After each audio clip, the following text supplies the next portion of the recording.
ఇది శ్రీతాకల్ల ప్రయాణం. కొన్ని రోజులు మన లైఫ్ని చూస్తే ఒక ఫీలింగ్ వస్తుంది.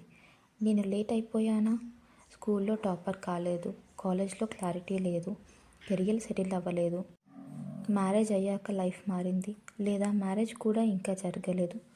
సోషల్ మీడియాలో అందరూ ఫాస్ట్గా ముందుకు వెళ్తున్నారు అనిపిస్తుంది.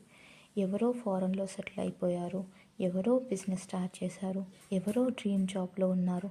అప్పుడు మన మైండ్ సైలెంట్గా అడుగుతుంది, నేను ఎక్కడున్నాను, నా ఏజ్కి ఇది సరిపోతుందా, ఇంకా ఛాన్స్ ఉందా?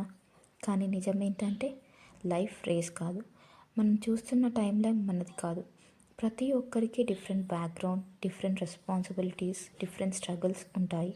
ఎవరో 22లో సక్సెస్ అవుతున్నారు, ఎవరో 32లో క్లారిటీ దొరుకుతుంది, ఎవరో 40 తర్వాత రియల్గా స్టార్ట్ చేస్తున్నారు.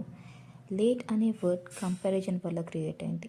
గ్రోత్కి ఎక్స్పైరీ డేట్ ఉండదు. మీ జర్నీ స్లోగా ఉండొచ్చు, కానీ స్లో అంటే రాంగ్ కాదు. మీరు ఇంకా ట్రై చేస్తుంటే, మీరు ఇంకా ఆలోచిస్తుంటే, మీరు ఇంకా హోప్ వదలలేకపోతే మీరు లేట్ కాదు. మీ స్టోరీ ఇంకా కంప్లీట్ అవ్వలేదు. ఒక చిన్న స్టెప్ ఇవాళ తీసుకోండి. పాస్ట్ని బ్లేమ్ చేయకండి, ఫ్యూచర్ గురించి భయపడకండి. ఇవాళ ఉన్న ప్లేస్ నుండి స్టార్ట్ చేయండి. మీ ప్లేస్లో, మీ స్టైల్లో, మీ స్ట్రెంగ్త్తో. ఈ మాట మీకు కనెక్ట్ అయితే, ఎవరికైనా అవసరం అనిపిస్తే షేర్ చేయండి. మన ఆలోచనల ప్రయాణం కంటిన్యూ చేయాలంటే సబ్స్క్రైబ్ చేయండి. ఇది శ్రీతాకల్ల ప్రయాణం, మన ఆలోచనల ప్రయాణం. Thank you.